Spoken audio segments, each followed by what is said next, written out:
Donc, bonsoir, professeur. Merci encore une fois d'être venu de si loin. Et puis merci à tous ceux qui sont là, qui venaient, d'ailleurs vous tous qui venez de loin. Merci infiniment d'avoir fait tout ce voyage pour venir écouter le professeur. Et puis on pense bien aussi à tous ceux qui ne sont pas là, mais qui sûrement auront l'occasion de nous écouter grâce à la vidéo. Et je voulais vous dire que ce soir, nous avons quelques livres, comme d'habitude, à proposer au fond de la salle. Et nous avons l'honneur d'avoir parmi nous Xavier Martin, dont le livre est aussi en présentation. Donc je pense qu'il sera tout à fait disposé à faire des dédicaces, si vous le souhaitez. Oui, donc merci à tous d'avoir partagé avec nous ce moment de prière dans l'église de Briand. Merci d'avoir partagé avec nous ce moment chaleureux de dégustation. Ces mets délicieux préparés par notre auberge avec 2 fourchettes au Michelin. Ça faisait longtemps qu'on ne l'avait pas dit. Et puis évidemment, merci au professeur de nous offrir ce grand moment de réflexion, ce temps où finalement le temps va s'arrêter. Grâce à vous, professeur, le temps va s'arrêter à Briand. Parce qu'on a tous des vies trépidantes, des vies de fous. On se demande pourquoi d'ailleurs, on se demande après quoi nous courons. Donc grâce à vous, nous allons arrêter le temps. Et le sujet de la conférence de ce soir devait être le nouage des cœurs. Et finalement, vous avez choisi de traiter Marie, mère du genre humain. Et vous avez choisi de le traiter à votre façon, en philosophe. Donc nous sommes tous très, très impatients de vous écouter. Ce sur quoi je voulais peut-être insister ce soir, c'est sur cette sensation que nous avons avec Elisabeth, de cette nécessité impérieuse d'allumer des petites lucioles, des petits foyers de résistance partout sur notre sol. C'est maintenant qu'il faut le faire. Donc nous sommes vraiment pour une constellation de foyers de résistance sur notre territoire. C'est impératif. Donc voilà, c'est en ce sens que nous œuvrons. Je pense que l'héroïsme aujourd'hui est de rester fidèle à ses idées, quoi qu'il en coûte. Ce n'est pas forcément des grandes actions mirobolantes, ce qui nous est demandé, je crois, aujourd'hui, mais c'est la fidélité à nos idées. Et rester et admettre que les petites actions en myriades d'étoiles, en constellations sur notre sol, sont peut-être la vraie façon d'avancer et de sauver notre pays, en fait. Sur ce, professeur, nous sommes très heureux et encore une fois, nous vous mettons sous la protection de la Très Sainte Vierge dont vous allez nous parler en tant que mère du genre humain. Merci, professeur. Merci Stéphanie, merci Elisabeth pour cet accueil si chaleureux. Merci, chers amis, d'être fidèles au rendez-vous. Il y a 1 an et demi déjà, je parrainais notre Terre et Famille embryonnée et je retrouve bien des visages de cette époque, ici même, fidèles à la tâche. Avant d'aborder mon sujet, je voudrais d'un mot rappeler, car il faut toujours le faire, les raisons pour lesquelles nous sommes ici. Je le ferai en citant un texte d'un témoin tout à fait inattendu, incongru, intempestif. Antonin Artaud, le poète fou, qui en 1947 nous dit ceci. Le monde, au début, était tout à fait réel. Il sonnait dans le cœur humain et avec lui. Maintenant, le cœur n'y est plus, l'âme non plus, parce que Dieu s'en est retiré. Voir les choses, c'était voir l'infini. Maintenant, quand je regarde la lumière, j'ai du mal à penser à Dieu. Laissons là notre pauvre poète fou, mais cette folie, c'est celle du monde qui nous entoure. Alors, comprenons son message. Notre tâche ici même, c'est de réenchanter le monde. Rien que cela. C'est le pari que nous avons fait ensemble il y a 1 an et demi et que nous continuons à faire aujourd'hui embryonnés. Pour ce faire, il y a quantité de programmes à visiter. Et il y a 1 an et demi, j'avais suggéré à Stéphanie et Elisabeth qu'un jour, il faudrait peut-être développer la dimension proprement spirituelle de notre action. Et ce jour est venu avec ce chapelet et avec le thème qu'on m'a demandé de traiter, Marie, mère du genre humain. Alors, permettez, je ne suis pas théologien et je ne voudrais pas marcher sur les plates-bandes si jalousement défendus par ceux qui les détiennent des jurés. Et c'est pourquoi c'est en philosophe que je traiterai de cette question, tout en prenant appui sur quelques grands spirituels. Et c'est ainsi que je pars de Grignon de Montfort, qui, dans son traité de la dévotion à la Sainte Vierge de 1712, cite au paragraphe 32 le psaume 86, dont je reconstitue pour vous la 2e strophe. Je compte Rahab et Babylone parmi ceux qui me connaissent, Tyr, la Philistie ou l'Éthiopie, car un tel y est né. Mais Sion, chacun lui dit mère, car en elle, chacun est né. Sion, c'est la ville qui nous donne le Rédempteur. Sion, c'est donc aussi la mère du genre humain. Et c'est pourquoi la tradition scripturaire voit dans Sion le symbole qui préfigure Marie. Grignon de Montfort commente « Le premier homme qui est né en Marie est l'homme-dieu Jésus-Christ. Le second est un homme pur, enfant de Dieu et de Marie par adoption. Si Jésus-Christ, le chef des hommes, le chef entendez la tête, est né en elle, les prédestinés qui sont les membres de ce chef doivent aussi naître en elle par une suite nécessaire. Sion, c'est donc la maison Dieu, la chaise Dieu, comme on disait au Moyen-Âge. Et à ce titre, c'est la figure de la Vierge. Enfants de Marie, nous sommes tous issus de cette noble maison. Au temps moderne, on fait retour à la maison. On s'en réclame. On a pour elle une dévotion. Tous les cheminements remontent alors à Lorette. Je vous rappelle, en 1581, Montaigne, lors de son pèlerinage à Rome, tient à faire étape à Lorette pour y faire ses Pâques et recevoir Jésus de Marie. Car à Lorette, c'est la maison de Nazareth, miraculeusement transportée par les anges en 1283, que l'on peut voir. Je n'entrerai pas dans le débat que vous connaissez tous. Mais cette maison, des enquêtes récentes l'ont attesté, repose bien en ses briques d'origine sur des pierres dont l'analyse a montré qu'elles venaient bien de Palestine. Et pourtant elle est là, dans ce bois de laurier, d'où Loreto, dans le champ Recanati, pour la situer avec précision, à l'endroit même où les anges, disent les uns, les croisés, disent les autres, la déposèrent un jour en cette fin du XIIIe siècle pour qu'elle échappe à la furie des islamistes.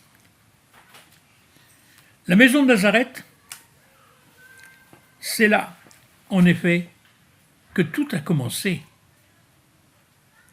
car c'est la maison de l'Annonciation. C'est donc le berceau de l'humanité régénérée. Il faut la prendre pour ce qu'elle est, le symbole d'un moment sommital, d'un moment inaugural, d'un moment où tout commence. Je n'ose pas dire où tout recommence, car tout commence à Nazareth. Comme si le passé ne prenait signification que par ce moment de Nazareth. Et c'est pourquoi Lorette, c'est en cette fin du XVIe siècle la dévotion par excellence. Montaigne consacre 2 grandes pages de son journal de voyage à raconter Lorette, par le menu, par le détail. Et Descartes lui-même, je dis lui-même car tout rationniste qu'il est, en 1625, ne l'oublions pas, s'y rend en pèlerinage avant de rencontrer l'année suivante le cardinal de Bérulle qui orientera tout son chemin, tout son cheminement spirituel. Or, Bérulle, 1575-1629, je rappelle les dates pour ceux qui veulent le situer plus précisément, est le grand théologien du Verbe incarné.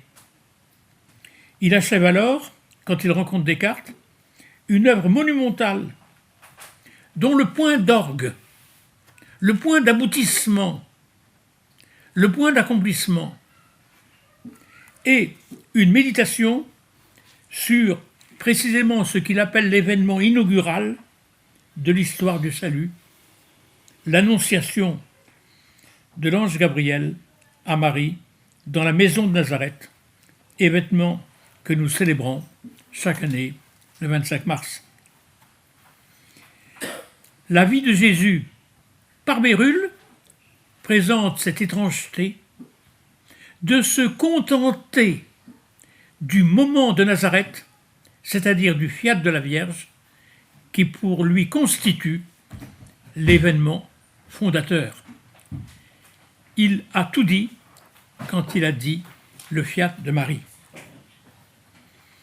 Et ce sont des milliers de pages qui acheminent à ce moment et qui en donnent la pleine signification. Si vous avez visité une bibliothèque oratorienne, vous aurez connu les sommes consacrées par Bérulle, précisément, aux grandeurs de Jésus, comme il les appelle, dont précisément l'indice et l'origine est dans ce fiat de Marie. Et pourquoi ? Parce que c'est ce fiat qui ouvre la porte à l'éternel. C'est l'éternité qui entre dans le temps.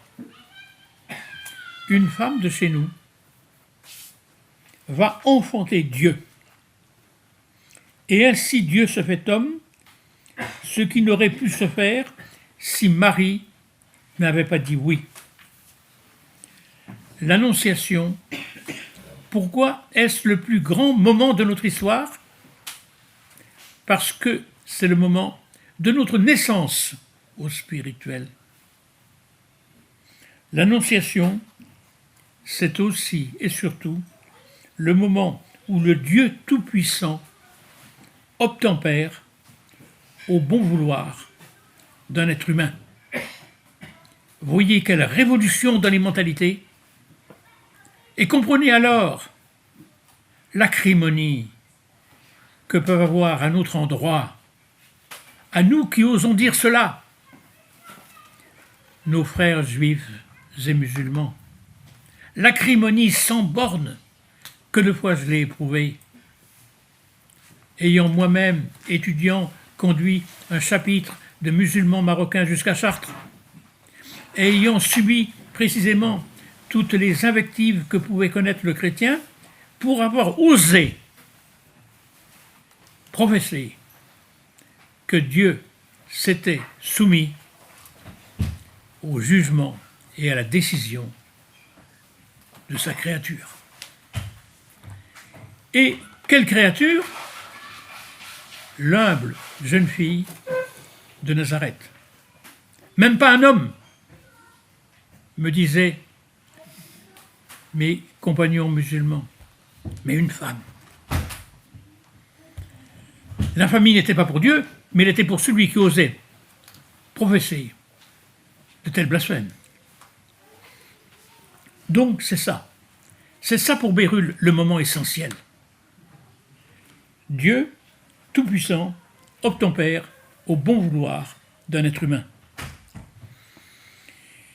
De cet événement mystérieux s'il en fut, car il fut absolument sans témoin, nous avons le récit détaillé et très précis, vous le connaissez, de saint Luc, au début de son évangile, ce qu'on appelle l'évangile de l'enfance. Je voudrais ici pouvoir faire parler un de mes grands amis, le révérend père Roland Ménet, qui a consacré un ouvrage considérable à l'exégèse de l'évangile de Luc, ouvrage qu'il m'a fait l'honneur de me demander de préfacer. C'est pas ma préface qui ajoute quoi que ce soit. Je me suis mis à l'école de Roland et j'ai essayé de comprendre. Essayons d'imaginer l'apôtre, au soir de sa vie, recueillant le témoignage de l'alma mater. Comment traduire l'alma mater? On va s'amuser, car vous savez que alma, dans une sorte de rencontre assez étrange, c'est sans doute un mot latin qui signifie la nourricière, la généreuse, mais que c'est aussi un mot hébreu, avec sans doute un orthographe un peu différent, ce ne sont pas les mêmes caractères, qui veut dire la secrète,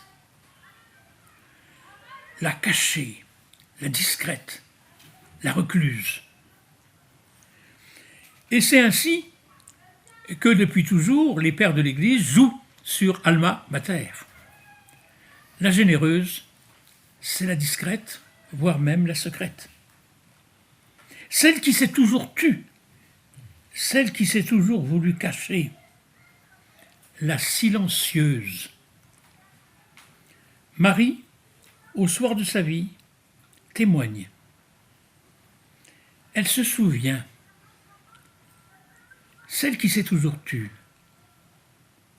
Elle a lu et relu les Écritures et ne peut pas ne pas voir dans son propre vécu la réalisation du dire des prophètes. Elle ne peut pas parler d'elle-même sans penser à Ève. N'est-elle pas l'Ève nouvelle, l'antitypie qui va faire la fortune d'un de nos plus grands poètes nationaux? Ce n'est pas moi qui dirais le contraire, surtout à quelques jours du pèlerinage à Chartres. Je veux parler de Charles Péguy. L'antitypie Ève et Marie n'est-elle pas d'abord dans la conscience même de Marie vieillissante quand elle livre ses souvenirs à Luc? Livre ses souvenirs, c'est pas du journal intime, c'est de l'ordre de l'anamnèse, au sens que nous donnons à ce mot quand nous étudions le canon de la messe. Anamnèse, répétition d'un vécu fondateur, d'un vécu primordial. Et c'est ainsi qu'elle ne peut pas ne pas parler d'elle sans penser à Ève. Péguy le dira avec quel talent, mais avant lui, Justin, Irénée, Tertullien, Ambroise s'étaient plus à développer ce thème. Saint Luc, faisant parler Marie, est sans doute le premier à voir en elle l'Ève nouvelle.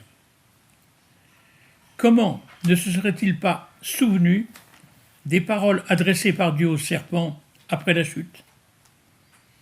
Je mettrai une hostilité entre toi et la femme, entre ton lignage et le sien. La vocation de la femme est déjà annoncée. Marie est bien l'Ève nouvelle.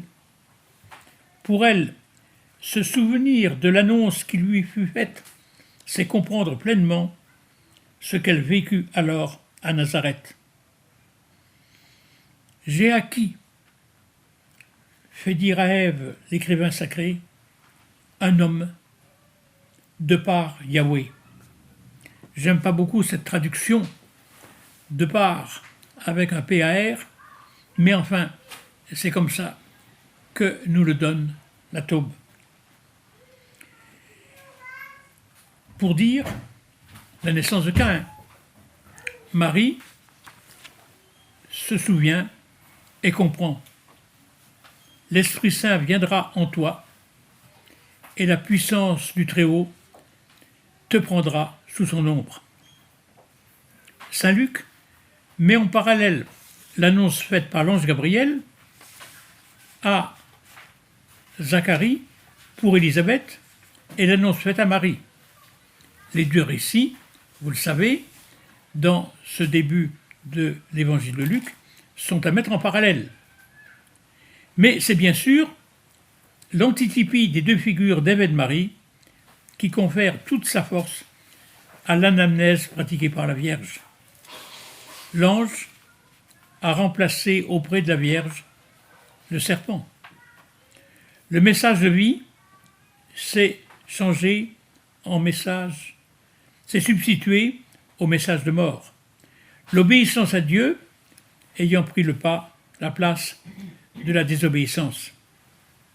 Marie se souvient et comprend ces mots que lui a dictés sa foi, qu'il me soit fait selon votre parole. Luc, auditeur de la plus saisissante confession, témoin de la plus étonnante anamnèse, le familier de Marie dans la maison de Jean, va en transcrire le récit et nous donner son évangile. Une tradition très ancienne, mais très souvent reçue, et donc tout à fait respectable, nous dit que Luc était peintre, qu'il excellait dans l'art du portrait et qu'il nous aurait laissé une image de la Vierge. J'avais même, dans mon enfance, chez mes parents, un très beau bronze qui représentait un Saint-Luc ouvrant un parchemin sur lequel on voyait la figure de Marie. C'était donc un objet de dévotion assez courant, disons, au début du siècle dernier.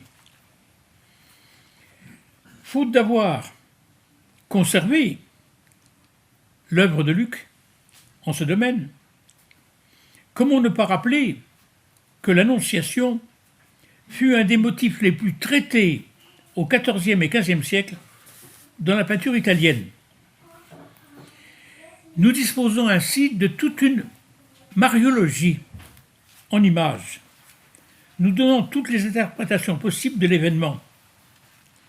Depuis la lecture qu'en offre Simone Martini, 1284-1344, jusqu'à celle d'Antonello de Messine, 1430-1479.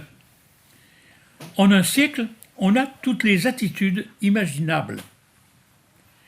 C'est véritablement un traité de mariologie, comme je le disais, que d'énumérer toutes les annonciations produites au Quattrocento. On passe par toutes les nuances, de la stupeur et de l'effroi, jusqu'à cette attitude consentante, puis jusqu'à cette attitude méditante de cette Vierge qui, forte de la lecture de sa Bible, semble déjà comprendre toute la portée de l'événement. Je pense bien sûr à l'Annonciation d'Antonello de Messine. Vous voyez la Vierge prendre appui sur une sorte de barreau, et sur le barreau, qu'est-ce qu'il y a? Il y a une Bible. Autrement dit, Marie entend l'appel de l'ange avec sa Bible devant elle, comme si l'appel de l'ange venait conforter le dire biblique. Et c'est une Marie, celle d'Antonello de Messine, d'une sérénité et d'une profondeur méditative qui n'a rien à voir avec la jeune fille apeurée que représentait Simone Martini un siècle plus tôt. On a toutes les nuances et toutes les interprétations possibles de la psychologie de la Vierge. Toutes les nuances, toutes les attitudes et ainsi toutes les interprétations du fiat de Marie. Et là, on aurait envie de rapprocher ces peintures des commentaires des pères les plus modernes. Je pense par exemple à Saint Bernard, bien avant sans doute nos primitifs italiens, mais enfin qui déjà se livrait à des travaux de psychologie, s'interrogeant sur ce qu'avaient pu être l'émoi, l'émotion, l'effroi, la stupeur de la Vierge, à quelle nuance, à quel moment, et comment fixer au fond ce que fut son attitude. Et pourtant, dans cette peinture italienne de cette époque, je trouve, toujours au Quattrocento, une autre leçon, une autre information sur la réflexion que l'on pouvait mener sur cette annonciation. Ce serait l'annonciation de Piero della Francesca, que vous avez peut-être en mémoire, et qui alors s'attaque à un tout autre problème. Pour Piero della Francesca, ce que révèle ce moment essentiel de la vie de Marie, c'est la rencontre de trois univers, de trois espaces que Piero, théoricien de la perspective, essaie de rendre à travers l'articulation de l'espace de la chambre de la Vierge, de l'espace dans lequel se meut l'ange Gabriel, et de l'espace enfin où plane la colombe de l'esprit. C'est l'articulation de ces trois espaces dans un montage perspectif d'une géométrie consommée et extrêmement habile. C'est véritablement une sorte de manifeste de l'art perspectif en train de naître que précisément cette articulation des trois champs. Et là, qu'est-ce que je trouve ? Je trouve non plus une psychologie mariale, comme dans la série des annonciations dont je parlais tout à l'heure, mais ce que je découvre, c'est une interrogation.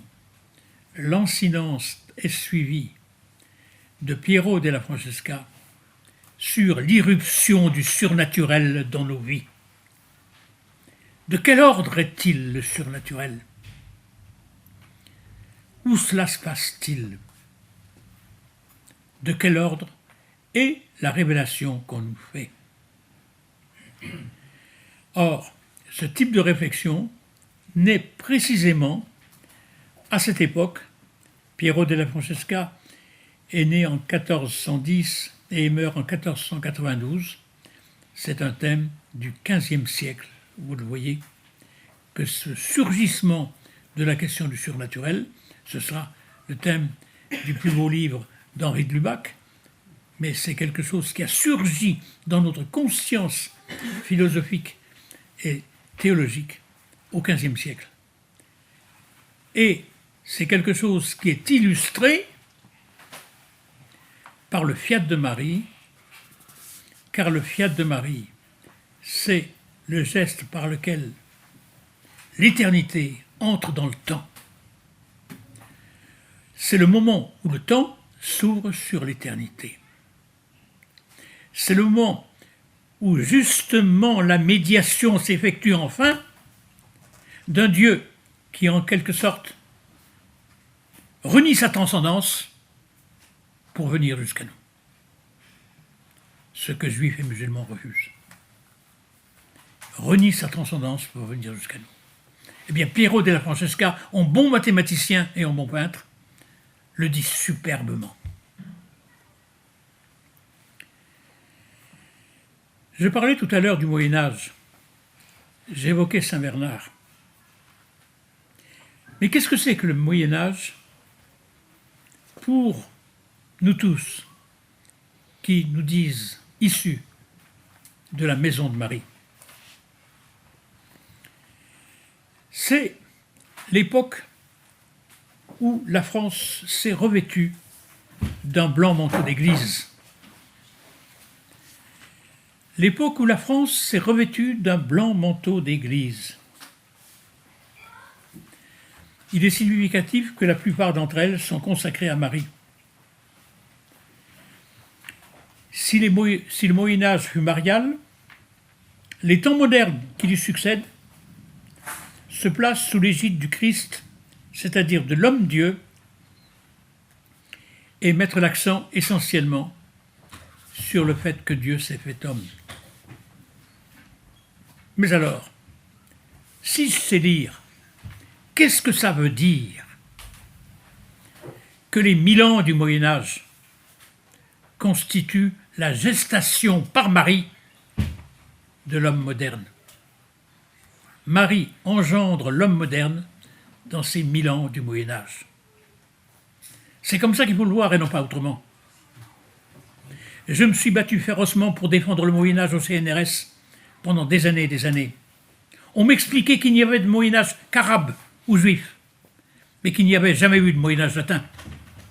A fortiori qu'il n'y avait jamais eu de Moyen-Âge chrétien. Ça m'a valu mon perchoir, il a fallu un jour le quitter. Alors que j'allais être réélu avec mon ami Pierre Saunu, on a tiré un décret purement et simplement, me rendant ainsi que Saunu inéligible. Un décret ad hominem ou ad homines, nous étions deux. C'est Saunu qui me l'a téléphoné, tu n'es pas le seul, regarde, je suis avec toi dans la charrette. Tout simplement parce que j'avais toujours professé que le Moyen-Âge ne pouvait être compris que théologiquement, ou plutôt marialement, puisque c'était la gestation de l'homme moderne par Marie. Autrement dit, avant le Moyen-Âge, l'homme, ça n'existe pas, ou à peine. On ne sait pas trop ce que c'est encore. On vous a, disons, inondé de propos depuis Jules Michelet environ sur l'humanisme, sans expliquer que l'humanisme, c'était avant tout une christologie sécularisée et rien d'autre. C'est-à-dire que ce qu'il faut voir dans cette épiphanie de l'homme à partir de la fin du XIVe et du XVe siècle, au XVIe a fortiori, et au XVIIe ô combien, que cette épiphanie de l'homme avait une signification d'abord théologique. Qu'est-ce qui se développe à la fin du XIVe et au début du XVe siècle? Vous avez tous entendu parler de ce qu'on a appelé la devotio moderna, la dévotion moderne. Or, la dévotion moderne, elle tient en un tout petit livre que les gens de ma génération recevaient lorsqu'ils faisaient leur communion solennelle. L'imitation de Jésus-Christ, que l'on doit à Thomas à Kempis, on ne sait pas trop de choses sur lui, un mystique flamand, un spirituel, je préfère dire. Quelquefois, on l'attribue à Gerson. Je ne saurais dire, trancher ce genre de débat qui me semble oiseux. L'imitation est là, et c'est l'essentiel. Elle est toujours là. Et elle témoigne de quoi? Elle témoigne que ce qui intéresse désormais les chrétiens dans leur spiritualité, c'est l'homme-dieu. C'est Dieu fait homme. Prenons-en de la graine, essayez de comprendre ce en quoi cela nous oblige. est-ce que véritablement nous assumons cet élément essentiel de notre foi? Et c'est pourquoi je considère qu'il n'y aurait pas eu de Renaissance, a fortiori de temps moderne, s'il n'y avait pas eu précisément cette gestation par Marie de l'homme moderne.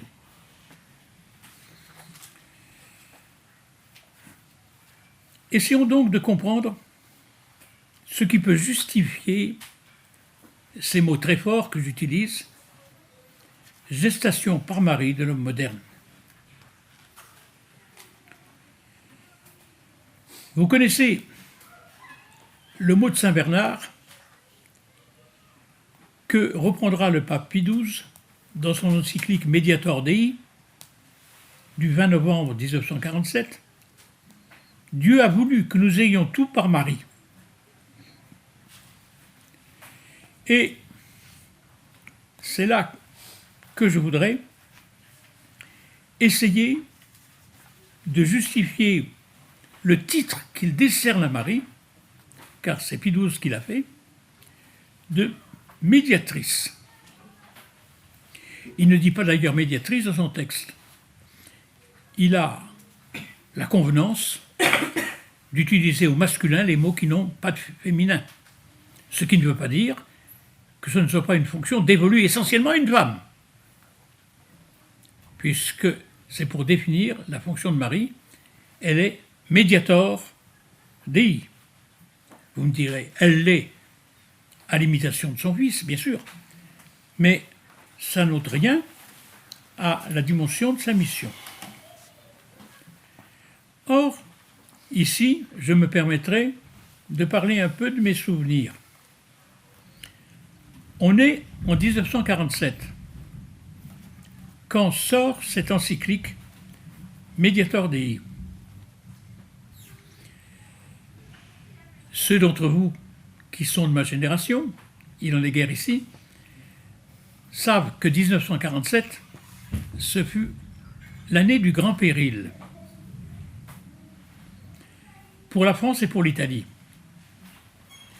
L'année du grand péril, puisque on attend des élections et tous les galoupes de l'époque donnent le Front populaire gagnant, ce qui entraînerait le basculement de la France et d'Italie dans ce qu'on appelle les pays de l'Est. Imaginez donc la situation.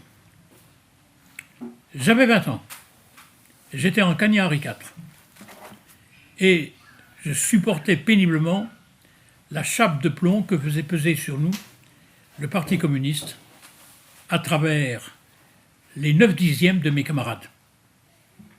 Nous étions écrasés et les chrétiens ne faisaient pas mieux. En fait de renégats, ils s'y connaissaient pour renier leur foi au nom d'un idéal politique. Et Dieu sait s'ils avaient, je ne les nommerai pas par convenance, au niveau ecclésiastique, des parrainages qui devaient devenir illustres, notamment dans l'ordre des dominicains. Mais je n'ai pas le droit d'en dire plus. Éclate à ce moment-là une grève qui enflamme Billancourt. Tout Renault est en grève, et à partir de là, la sidérurgie, puis à partir de là, les transports, et ça devient une chose considérable. Et l'adolescent que je suis, j'ai juste 20 ans, se souvient des appels angoissés du pape Pie XII, nous demandant de nous mettre en prière. Et on organise des chapelets, comme tout à l'heure. Je m'en souviens encore, dans la chapelle du lycée Henri IV, pour prier pour que la Vierge veuille bien nous éviter la catastrophe qui s'annonce. Puis, les choses semblaient être parvenus à leur paroxysme lorsque, dans un ciel d'orage, surviennent l'incroyable, l'impossible, l'inouï. Maurice Thorez, lui-même, demandant au surlendemain du 8 décembre que nous avions passé en prière, sans lui, évidemment, que le travail revienne à Billancourt. Tout avait été retourné. Mais ceux qui ont un peu de mémoire savent ce qui s'était passé le 8 décembre précisément à l'île Bouchard. La Vierge qui était apparue à 4 fillettes pour leur dire « Mes enfants, priez pour la France ». La Vierge avait entendu la prière des 4 fillettes et tout était soudain rentré dans l'ordre.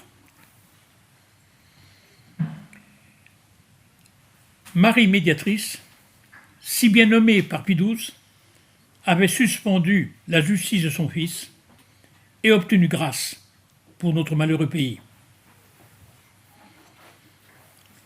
Et c'est pourquoi je ne peux pas m'empêcher, pour essayer de traduire cela, de citer encore une fois Louis-Marie Grignon de Montfort.